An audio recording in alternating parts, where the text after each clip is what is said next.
El consejero Ciro Murayama tiene la palabra.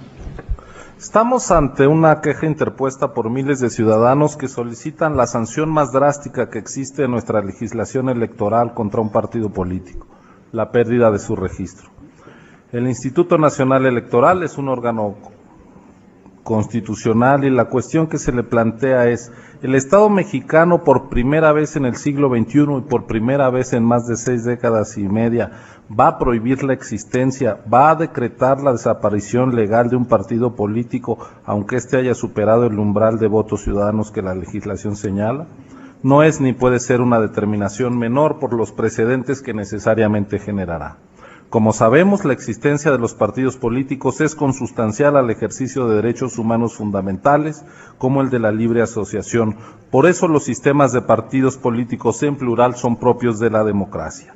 De ahí que desaparecer o cancelar la existencia de un partido es o debe ser una decisión extrema, extraordinaria, última, como lo es prohibir la existencia de un medio de comunicación, de un sindicato, por ejemplo.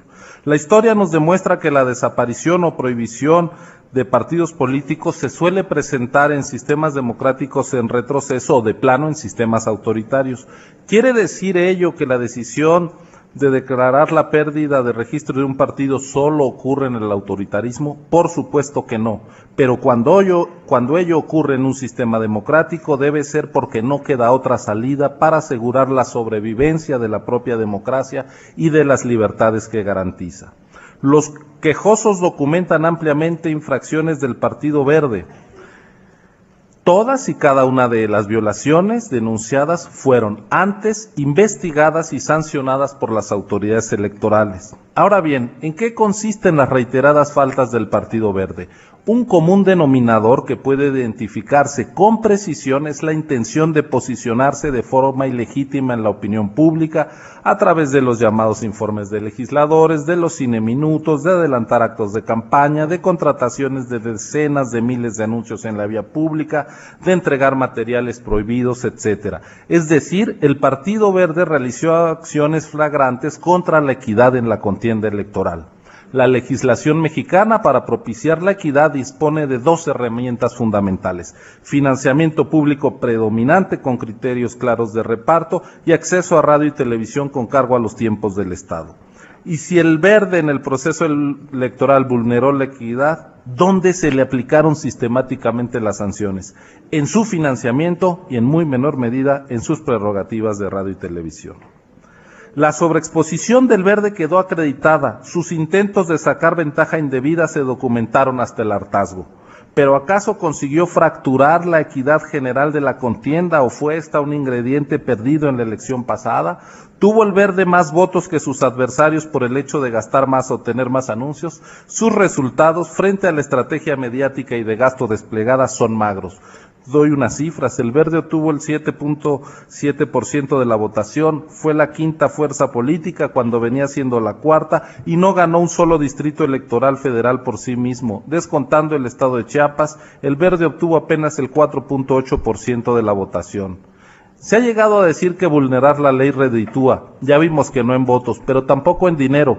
El Verde podrá recibir unos 28 millones más de pesos por financiamiento ordinario en 2016 que en 2015, pero hay multas firmes por 182 millones de pesos y acumuladas por 593 millones. Es decir, pagará 20 veces lo que pudo ganar. Al Verde le salió caro, muy caro, violar la ley. Que el Verde no haya tenido en su estrategia legítima éxito no lo hace menos culpable, pero sí nos permite saber que las fortalezas del sistema electoral mexicano no se derrumban tan fácil por la estrategia de trampa de un actor. Ahora bien, por detestable que sea la reiteración de las conductas infractoras, el Verde no puso en riesgo la celebración de elecciones ni el ejercicio del voto. Tampoco sacó del aire y de la exposición ante el electorado a las demás opciones electorales. El Verde no quiso acabar con las votaciones, finalizar con el sistema democrático, sino aprovecharse de él ilegítimamente. ¿Las faltas acreditadas deben llevar al Estado mexicano ya a desaparecer al verde? ¿No tenemos otra opción? Veamos precedentes de violación grave a los principios de equidad en la contienda. 2 casos emblemáticos, Pemexgate y Amigos de Fox, representaron transgresiones a las reglas de acceso a financiamiento y de gasto por los 2 principales actores políticos del país, el partido en el gobierno y la coalición que llegó al gobierno en el año 2000. ¿Y en qué consistieron las sanciones? En ejemplares castigos económicos. ¿Por qué habrá que castigar al verde con otra vara, aplicar la sanción extrema? No puede despejarse de la ecuación el hecho de que el Partido Verde tuvo una conducta reiterada y reprobable, tampoco que haya una enorme responsabilidad política de sus dirigentes. Pero tampoco, como autoridad, podemos prescindir del hecho de que los afiliados del Verde tienen derechos constitucionales. Alguien podría preguntarse por qué un ciudadano se afilia al Verde, o incluso a otros partidos, pero la respuesta en un Estado constitucional es simple. Una persona se afilia al partido porque tiene derecho, y ese derecho es incuestionable jurídicamente.